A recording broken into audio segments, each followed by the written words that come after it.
Shalom Lekev, Kal Yeshara'al. How's your peace, Israel?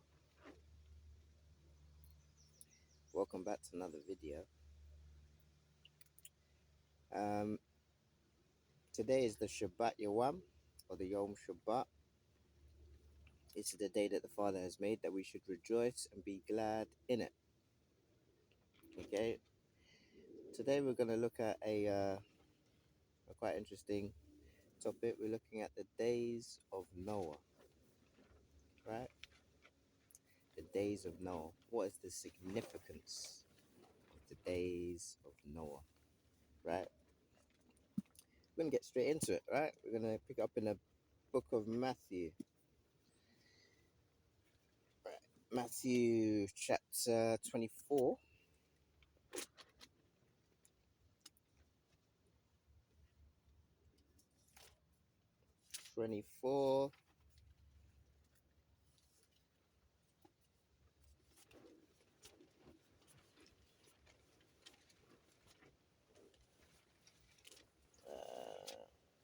Yeah, 24. We're going to pick it up in verse. We're going to pick up in verse 36, right? The topic today is the days of Noah. Okay? And it says, but at that day, or the context of this is that day or hour no one knows, right? It says, but at that day or hour no one knows, not even the angels of heaven, but only the Father. As it was in the days of Noah, so the coming of the Son of Man will be. For just as they were eating and drinking before the flood, marrying and giving in marriage, up to the day Noah entered the ark, and they were oblivious until the flood came and took them all away, so the coming of the Son of Man will be. Let's stop there. Okay? So, we are dealing with the days of Noah, right? And we've just noticed here in the scripture that it says that the coming of the Son of Man will be at a similar time. Okay? And we need to prove, or let's just say, relate what we currently see today as with the days of Noah, right? Okay? So, what was it like in those times, in the days of Noah? What was going on at those times? Because at that particular time, it's going to be similar to when the coming of the Son of Man will be, right? And obviously, if we can understand what happened in those times, then we can have a good understanding about when the Mashiach is coming, right? So we're going to go into the book of Barashayath, or the Genesis chapter 6, right?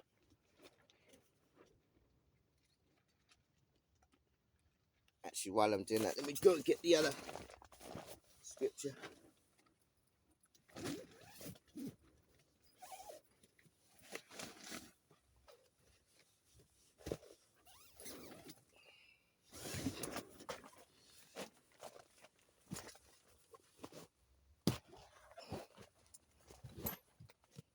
Cool. Genesis chapter 6, Barashayath.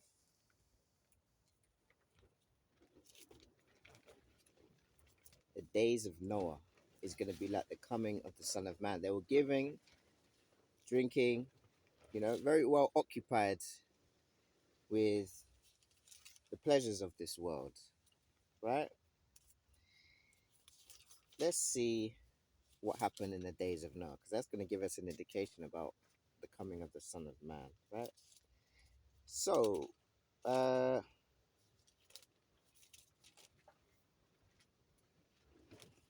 going to read from verse 1.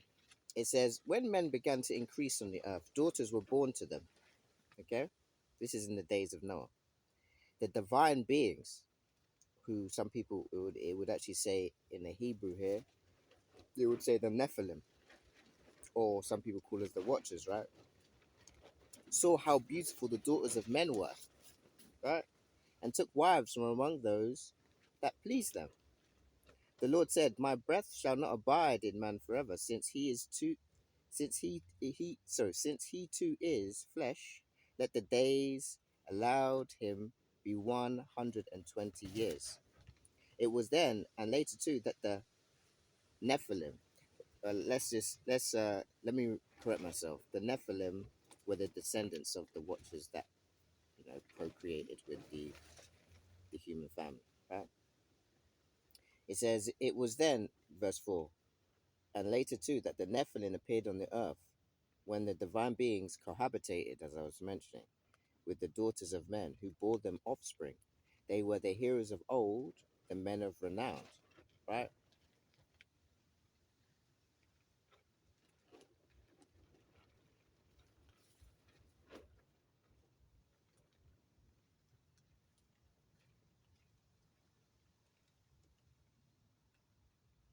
I'm actually going to skip down.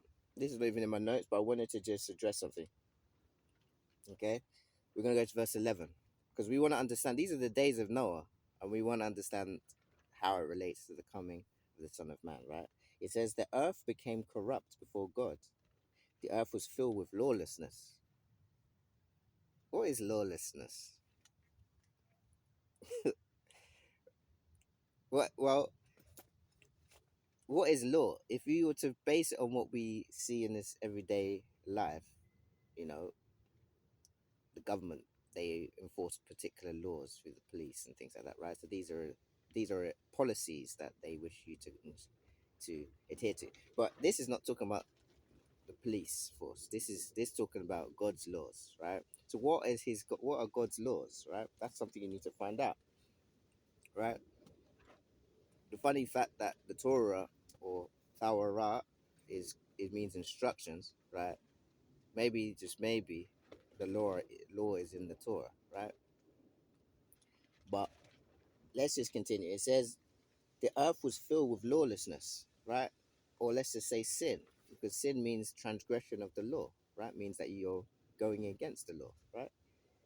When God saw how corrupt the earth was, for all flesh had corrupted its ways on earth, God said to Noah, "I've decided to put an end to all flesh, for the earth is filled with lawlessness. Because of them, I'm about to destroy them with the earth." Okay, let's just stop there. So we can see, we read in the book of Matthew, it talks about, as in the days of Noah, so shall be the coming of the Son of Man. They'll be drinking, giving marriage, right? Occupied by the worldly things and not really understanding the spiritual things, right? We've now gone into the book of Genesis, which it talks about the times of Noah, the days of Noah, which there were giants on this earth, or what we class as the Nephilim, right? Who were born from divine beings or angelic forces cohabitating with man, right? And there's enough evidence on the earth. If you go and search on the internet, you'll find that they have found giants uh, on skeletal remains on the earth. The most interesting thing I've seen is that there are actually mountains that are shaped like giants. And the funny thing is that those same places where they look like giants, people are extracting salt from those areas, and it comes out like pinkish, like blood. They call it pink Himalayan sea salt. And it's strange because it's as if that those giants actually died in those places, and the sea salt that you're extracting is actually the remnants of the giant. And the reason why it's red is because it's its blood. But let's not go into that. Let's keep things in perspective, right? We're gonna go into the book of Numbers, right? All praises be to the Most High Yahweh, Bahashima Mashiach Yahweh Shai. Because without him, none of this would be possible, right? We're gonna go into the book of Numbers, yeah, chapter 13. Chapter 13. We're in the book of Numbers. We're trying to understand the days of Noah. which will be like the coming of the Son of Man, right? Are you ready for the coming of the Son of Man? Are you going to be the one that's drinking and giving in marriage when calamity is just surrounding you? You refuse to take heed to instructions. You refuse to have your ears and eyes open so you can see the reality of things, like the Matrix, right? Neo wanted to know the truth. Everyone else, they don't want to know the truth. They just want to continue in this conveyor belt lifestyle, right? Well, broad is the way that leads to destruction, right? Narrow is the path, and few people will find it, right? It makes sense why people are going to grab hold to the hem of a Hebrew's garment, saying, "We hear that God is with you. We want to come with you," right? What's going to happen to the earth that's going to make people want to grab onto the hem of a Hebrew's garment, which on the hem is typically where the tassels are, which represents the law. So they're going to want to grab onto the what? Onto the law, right? Because the tassels, the fringes, were supposed to remind us of the law. You see. So when they grab onto the tassels, they're actually grabbing onto the law of Yah, right?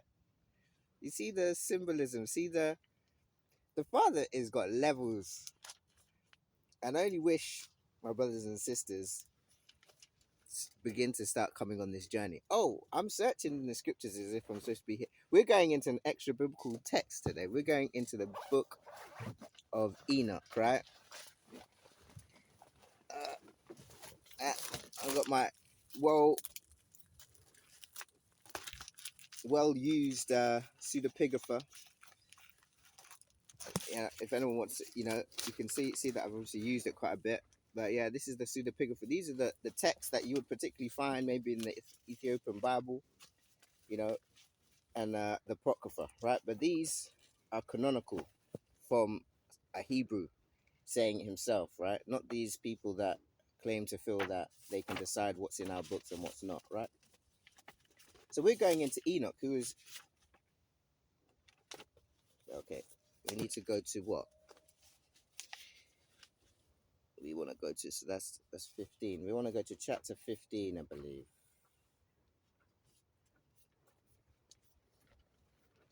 Okay, Enoch is going to give us a good understanding about what really went on in the days of Noah, right? Because we want to understand what the coming of the Son of Man will be like, right?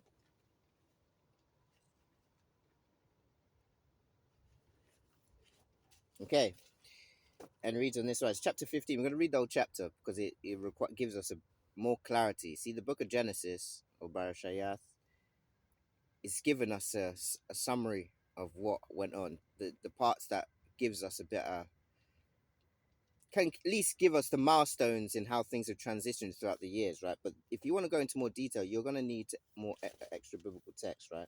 And it reads, it says, "And he answered and said to me, I heard a voice, fear not, Enoch, thou righteous man and scribe of righteousness. Approach hither and hear my voice, and go say to the watchers of heaven, who have sent thee to intercede for them. You should intercede for men and not for you, where you have left the high and holy eternal heaven." These are the angelic beings, right, that came down, right? Holy, you've left the high and holy eternal heaven and lain with women and defiled yourselves with the daughters of men and taken to yourselves wives and done like the children of earth and begotten giants, as we read, right? Nephilim, right? This is the second witness. We've got Moses, and then now we've got Enoch as the second witness. You've begotten giants as your sons, and though ye were holy, spiritual, living the eternal life, you have defiled yourselves with the blood of women, and have begotten children with the blood of flesh. And as the children of men have lusted after flesh and blood, as those also do who die and perish. So therefore have I given them wives also, that they might impregnate them and beget children by them, that thus nothing might be wanting to them on the earth. So it's just giving us a differentiation between the office of an angel and man. We are different. We are fleshly beings. They are not. You see what I'm saying? So their office is slightly different. That's why they shouldn't have done what they did, right? Therefore I've given. Oh yeah. But you were formerly spiritual, living the eternal life, right? And immortal for all generations of the world. And therefore I have not appointed you wives for you. For as for the spiritual ones of the heaven, in the heaven is their dwelling. And now the giants who are produced from these spirits, right, and flesh shall be called evil spirits. Bear that in mind. That's what they are called. They're called evil spirits. They're going to be called evil spirits upon the earth, and on the earth shall be their dwelling, right? So because they were born out of unlawful acts, their spirit is remaining on this earth. It doesn't go back to the Father, right? It says evil spirits have proceeded from their bodies, and they have proceeded from their bodies because they are born from men and from holy watchers is their beginning and primal origin. They shall be evil spirits on the earth, and evil spirits shall they be called. As for the spirits of the heaven, in the heaven shall be their dwelling, right? So they weren't, it was unlawful. That's why they're not able to go back to the Father. But as for the spirits of the earth, which were born on earth shall be their dwelling. And the spirits of the giants afflict. Bear this in mind, right? All this war that's occurring on this earth, war is not a natural thing for the human race, right? Yeah, Ukraine, all this sort of stuff. Why are they fighting? Right? We're going to see why they're fighting. It says, and the spirits of the giants afflict, oppress, destroy, and attack, and do battle, and work destruction on the earth, and cause trouble. They take no food, but nevertheless hunger, and thirst, and cause offenses. And these spirits shall rise up against the children of men and against women, because they have proceeded from them. So, can we see now that you know, book of Genesis, or let's just say chapter 6, the giants, what went on, we can start to see the repercussions of it, right? That these angels, when they cohabitated with the human women, they bore giants, and these giants, they corrupted the earth to the point that the Father had to destroy the earth, right, with water, right? Now, the important part is that they are classed as evil spirits, okay? We read in the book of Matthew that is the days of Noah, so shall be the coming of the Son of Man, right? So similar things are going to occur in the time of the coming of the Son of Man. The giants, right? But how we don't see giants, do we? We're close in this days of Noah sort of situation, if not we're in the midst of it, but we don't necessarily see giants. So what do they mean by that, right? Because there were giants on the earth. That's what was happening in the days of Noah, right? Until he destroyed the place. We read that the giants are called evil spirits, right? So can we start to see how these days of Noah can actually be related to the coming of the Son of Man? If they are called evil spirits, where are these evil spirits? Did they not just say? Did he not just mention that they work and oppress and work destruction against the children of man? These evil spirits. Is there any place that we can start to see where they are starting to wreak destruction upon the children of men? Right, let's continue. Right, we read that they were bound on this earth. They don't go nowhere. They're going to be here causing wars and affliction, right? Because war's not normal to us. That's not normal to the human family. There's no need for us when we're worshiping the Almighty Yah. What's there to be fighting about, right? We're going to go into the book of Mark. The book of Mark, right? This is indeed a great day to be alive. This is a day that the Father has made, that we're going to rejoice and be glad in it, right? Hallelujah. Yakai. Right?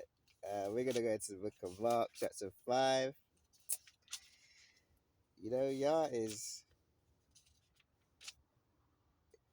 something that we all wish to, or I only wish that everyone tries to get in his presence, right? Right, we're going to pick up in verse 1, right? Let's read it. The context of this story here, it's not really a story. Is Legion and the drowning of the pigs, right? Some of you probably have heard about this, right? And this is the Mashiach, right? It says the Mashiach or Yeshua or Jesus reached the other side, the country of Gadar, Gadarenes. Sorry. When he got out of the boat, a man from a cemetery who had an unclean spirit in him met him. Notice it says an unclean spirit. Maybe could this be one of these evil spirits that proceeded from the giants? Where did this unclean spirit come from? Were there unclean spirits before the giants? It says the man used to live in the cemetery. No one could bind him with chains. No one could bind him with chains. Where did he get this power from? For every time he was tied up with shackles and chains, he would smash the chains and break the shackles. No one could restrain him.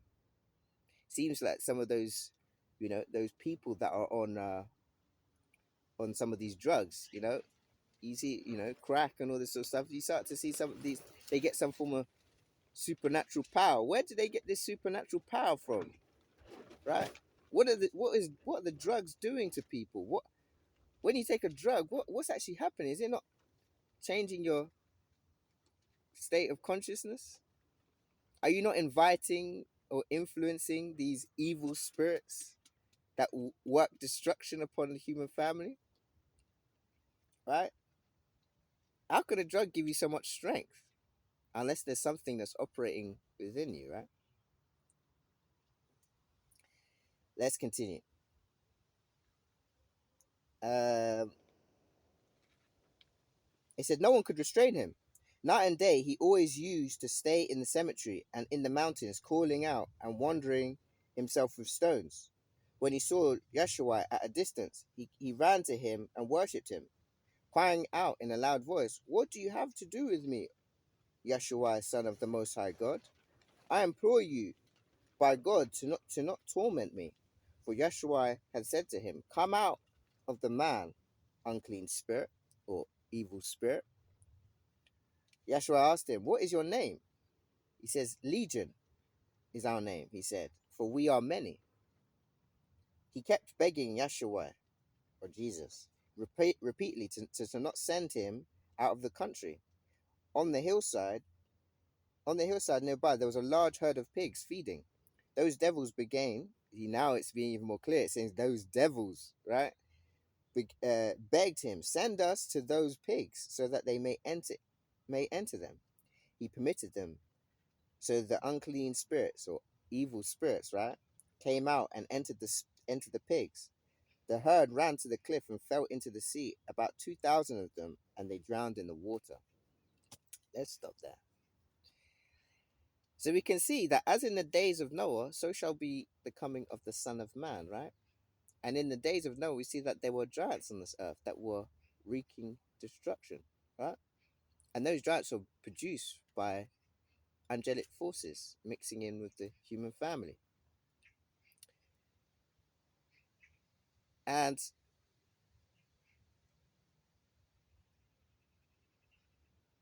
oh, there's something we actually missed. We're gonna go back to it. We're gonna go to because I wanted to show you how the giants, or let's just say, yeah, we're gonna go back to it. Anyway, so we read in Enoch that obviously that cohabitation situation happened, but the spirits that proceeded from the giants, they were called what? Evil spirits. And we can see here is a depiction of uh, an evil spirit in effect with this man. This man is possessed by a legion of them because there were many of them that were afflicting this man. Did we not read in the book of Enoch that it was that was their job to wreak and destroy and oppress and cause destruction, right? But before I jump to the next part, I just wanted to go into the book of Numbers, right? Because I want to tie into, you know, some people are more susceptible than others to demonic possession. And I want to address that. Okay, we're gonna go into the book of Numbers, right? There are people on this earth that stem from the very beginning, right? If you understand who those people are, they're the ones that are agents for these evil spirits, right? Um,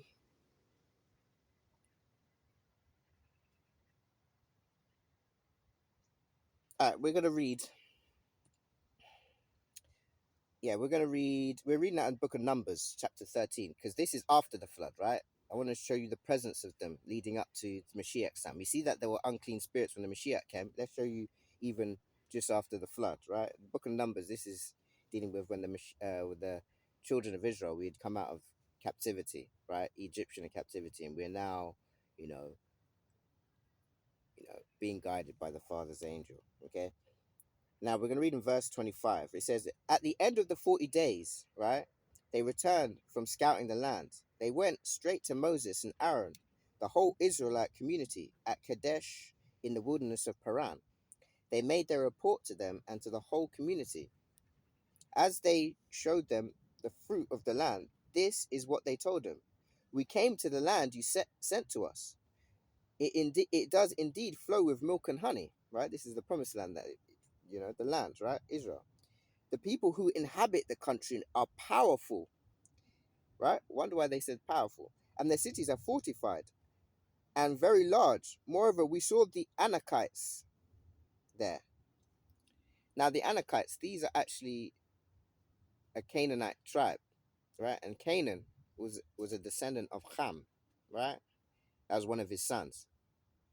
If you understand the story about cursed be Canaan, a servant shall he be to his son.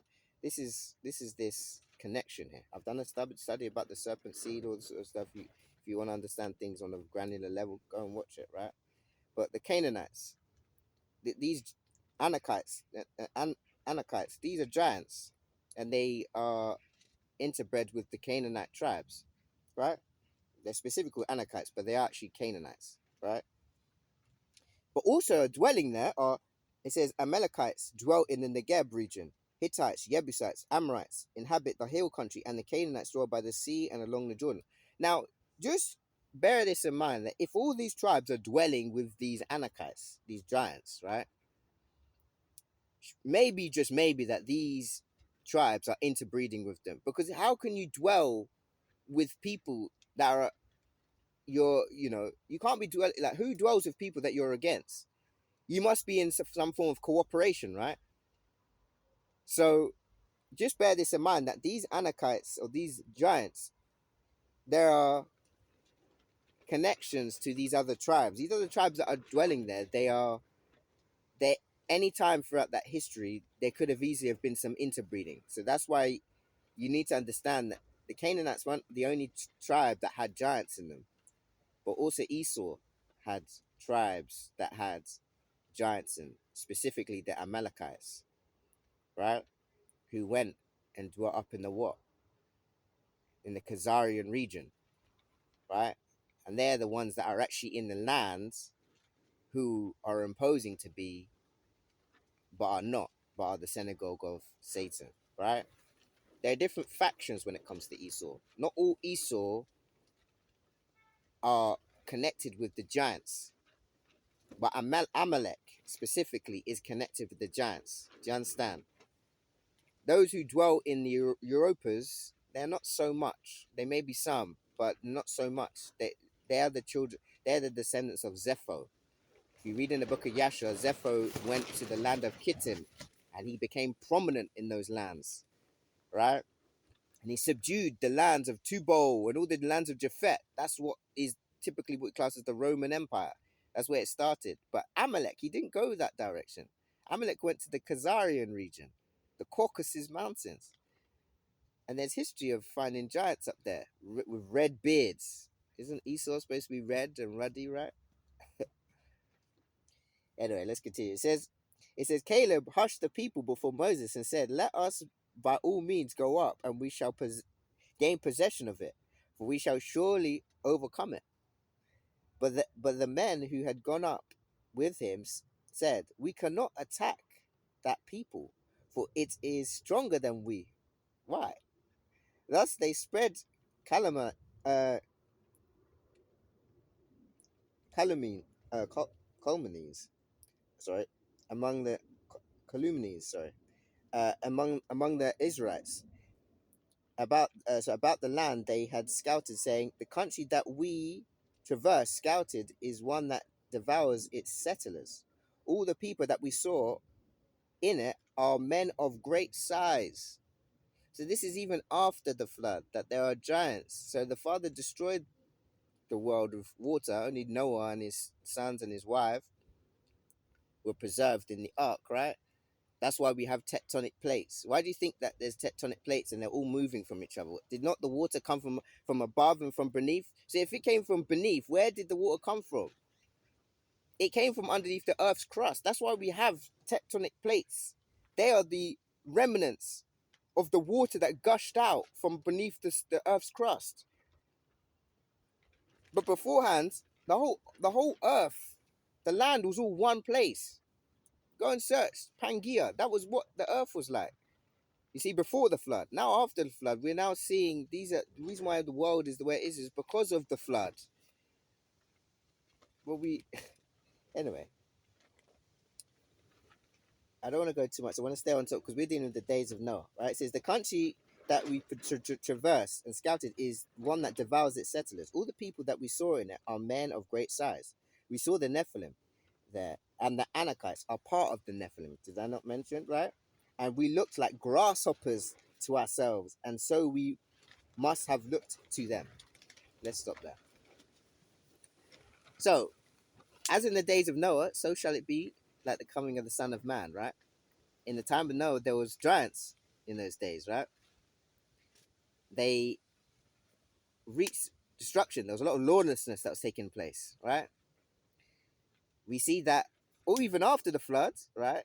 There are also giants in the land of Israel, amongst the Amalekites and so forth, right? Which is also giving us evidence that the Amalekites, they would have had some genetic mutations of this Nephilim gene, or gigantism. That's what they call it in this day, right? It's a gene, right? And if you both have the gigantism, right, woman and man, and you have a child, they can be a random spurt where your child could just be ginormous, all right?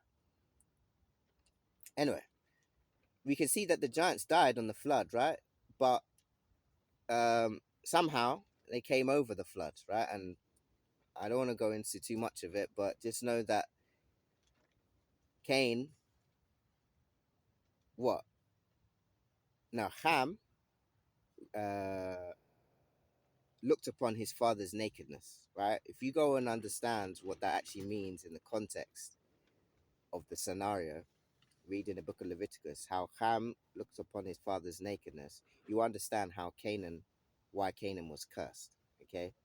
And how the genetic or the gigantism came over the flood, right? I don't want to go too much into it, but the days of Noah. So now we know that the giants, there are evil spirits that proceed from them and they wreak destruction. They're the ones that are the cause of the war on this planet, right? So, and we read in the book of Mark that, Hamashiach, he was confronted with a man that was afflicted by legions of demons, right? Or devils, right? So we can see there is a timeline of these spirits that have been amongst us. And the thing that Hashatan has done is made people not believe that these things exist. So people decide and think that, life would just be lifing and things just be happening and there's no way around it. You see what I'm saying? But there is ways around it. Your security is the law. You understand? The Father has forces that can protect you. And if you are someone that observes the law, you are in his protection. Do you understand? Some people have just got so used to just life beating them up that they think that that's the only thing you can do, right? But that's not correct. The Father is a just God. He looks after those that love him, right? Now we're going to go into the book of Dan. We're going to start to tie into how this whole days of Noah thing is going to tie into the coming of the Son of Man, right? So we're going to go into the book of Daniel, right? Dana Ya'al. We're going to go into chapter 2. Okay? And the context here is a dream that was given to what? To Nebuchadnezzar, right? Daniel was portraying this dream. Okay? And it reads, verse 36. It says, chapter 2. It says, such was the dream, and we will now tell the king its meaning. You, O king, king of kings, right? To whom God of heaven has given kingdom, power, might, and glory, into whose hands he has given men, wild beasts, and the fowl of heaven, wherever they may dwell, and to whom he has given dominion over them all. You are the head of gold, right? So this is Nebuchadnezzar, Babylon. He's the head of gold, right? It's a statue. These are the kingdoms, the statue that he dreamt about, right? But another kingdom will arise after you, inferior to yours. Yet a third kingdom of bronze, which will rule over you. So the second kingdom, silver, was what? Medio-Persia. Okay. Then the bronze is Greece, right? These are the kingdoms that are ruling the earth, right? Okay. It says, which will rule over the whole earth, right? But the fourth kingdom will be as strong as iron. This is Rome. Okay. Just as iron crushes and shatters everything, and like iron that smashes, so will it crush and smash all of these, right? So Rome is that kingdom with the legs, right? You saw the feet and the toes, part potter's clay and part iron. That means it will be divided. It will be a divided kingdom. It will have some of its stability in iron, in as much as you saw iron mixed with common clay. Okay, so let's stop there for the time being. So we can see that Rome had the legs where it was iron, but the feet, right, coming of the Son of Man, the days of Noah, right, is like the days of Noah, right, is going to be mixed with clay. I wonder what the clay represents. I wonder what they're doing at that CERN place with the Hadron Collider, with all they're smashing these particles together. What's really happening over there? Sounds to me a bit like the bottomless pit, does it not? Right? We're gonna look into the bottomless pit. Why are they smashing particles, recreating the big bang, as they say? You know, what's really happening here? You know, let's continue. So we can now see that the iron Roman Empire is mixed with some clay. Are they using something to help them, further Hashatan's agenda? Let's go into it. We're going to go into the book of Revelations. Right? Only a couple of scriptures. See if you can stick with me, yeah? All praises be to the Most High, Yahweh, Bahashem, Hamashiach, Yahweh Shai. Right? We're going to the book of Revelations, right? Chapter 9, right? We got to give the Father praise, right? Because it's only him that reveals these things to those that seek his face, right? We're going to the book of Revelation, chapter 9, right? Verses 1. And it reads, it says, this is dealing with the 7 trumpets, okay? It says, then the 5th sounded. So there's been 4 trumpets that have sounded, right? These are judgments, okay? Really, truly, the trumpets are warnings, blowing the shofar, and then the vials are the judgments, okay? You can go read into that. It says, then the 5th sounded. I saw a star that fell from heaven unto the earth, and the key of the pits of the abyss was given to it. And smoke ascended from the pits like the smoke of a great furnace that is blazing, and the sun and the air were darkened by the smoke of the pits. Then locusts went forth from the smoke over the earth, and the dominion that the scorpions of the earth was given to them. And it was said to them that they should not harm the grass of the earth, nor any green plant, nor a tree, but only people who do not have the seal of God. It says on their foreheads, but in the Hebrew, it would have been bait. Bait can represent on or in. So really, it means in their foreheads, in their minds. Those who haven't got the seal of God in their minds, that means that they're not worshiping Him in spirit and in truth, right? Okay, it says, and it was given to them that they should not kill, but torment them for 5 months. So all the people that are not adhering to the Father's will, they are going to be tormented of a scorpion. Now, this is a revelation. This is a dream. He's depicted these as scorpions, right? But let's see it. And it says, Scorpion, when it falls on a person, and in those days shall people seek death, but not find it. Right? What is Elon Musk currently doing right now with this whole, Neuralink? And I even see a video recently where there's a guy, he's managed to be able to preserve human bodies. They can freeze them, and they can also store your consciousness into onto a chip, so that you can then be reborn later in life. They can plug you into another body, and you will then be reborn. And if that is the case, that's why this scripture says that many of you people will seek death and not find it. Because if you're then reborn into a chip, you cannot die. As long as you've got electric current flowing through your system, you are forever alive. And that's why you see some of these dystopian videos in like Black Mirror, where there was this person, he was made into a cyborg where he just couldn't die, and he was kept being fed ice cream. It was very dark, to be honest. But this is the kind of the direction people are going. People are seeing the positives of integrating with technology, right? I'm a computer science teacher myself. I understand that there's certain things about technology that are useful, but actually that's one of the things the Father blessed me to actually go into, because he's also giving me the understanding about the things that you should do away with of technology. And this whole bio merging, that's one of them, which also leads into what? The mark of the beast, which we're not going to go into today, right? But it says, in those days, people shall seek death and not find it, meaning that people are going to be hooked up to machines, and they won't be able to escape death. I mean, they won't, yeah, they won't be able to partake in death. They will just constantly be alive unless someone turns them off or something like that, right? And it says, and shall desire to die, right? These people are seeing this, so they're probably, robotic. They're seeing all the weird things, and they're realizing, they've probably seen the Mashiach, and they've seen all the things that the Bible has said has come true, but they can't even die. They just have to see it. You see what I'm saying, right? But death shall flee from them, and the lightness of the locusts was as the lightness of horses prepared for battle, and upon their heads was as it were a crown of lightness of gold, and their faces were like human faces. Moreover, they had hair like women's hair, and their teeth were like those of lions. Further, they had a breastplate like an iron breastplate, and the sound of their wings was like the sound of chariots on many horses galloping to battle. And they had tails as the lightness of scorpions, and they were stingers, and there were stingers in their tails, and they had authority to harm mankind for 5 months.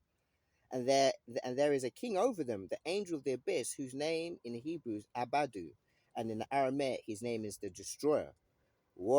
One woe has come, behold, two woes are still coming.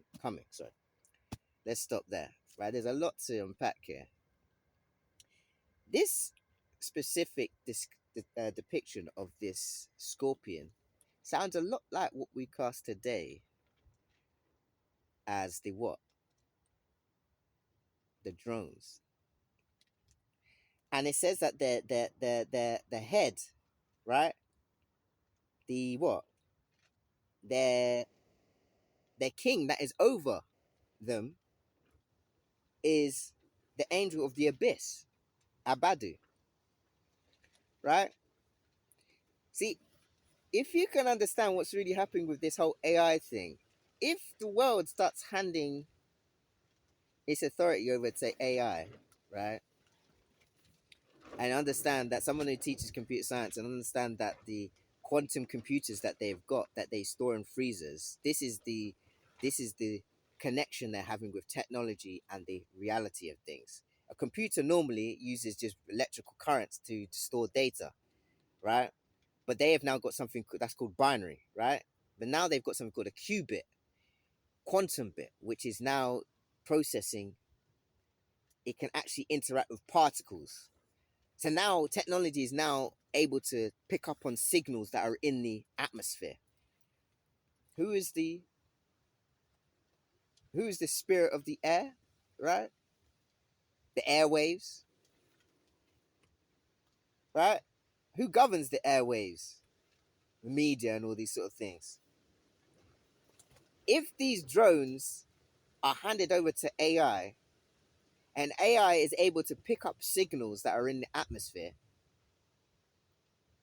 just put two and two together.